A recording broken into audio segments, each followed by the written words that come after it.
Hi, Doug Pelton from The Frame Up. Today we're going to talk about drop arms. It's not uncommon for the drop arms to be cracked or damaged, and you really have no idea unless you inspect them. So anytime you're working on the front suspension of your car, it's always best to check these. Here's a couple examples.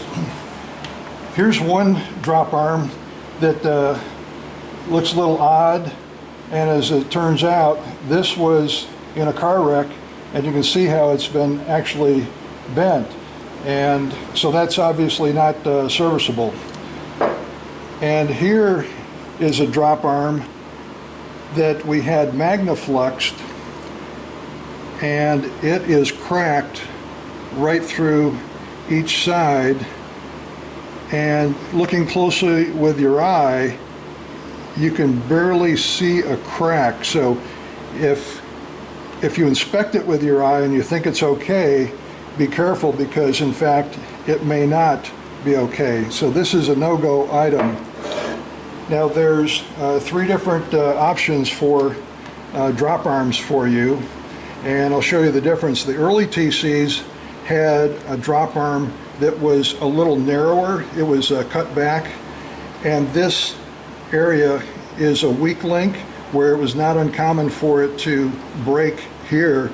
And so around 1947, early 48, they changed from an early drop arm to a later drop arm, and you can see this is a little beefier up here, but even still with the later, its potential remains to have it cracked. This is in fact the later drop arm.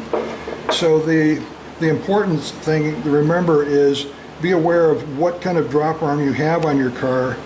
The early, if you have the early, definitely have this magnafluxed and check for cracks.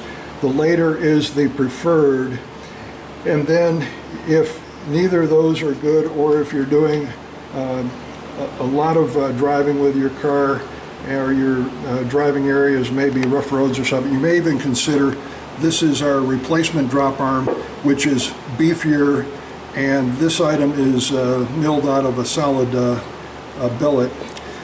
One other thing to keep in mind when you install the drop arm is that when it goes into the steering box, you want to orient the drop arm 90 degrees to the sector shaft itself, and this can be easily done by using the witness marks. You've got a little groove there, and you've got a groove here, so when you install these,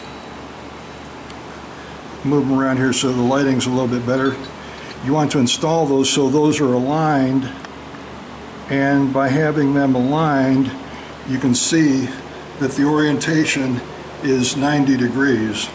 So that's how you tell if it's installed correctly. So take a look at your drop arm and drive safe.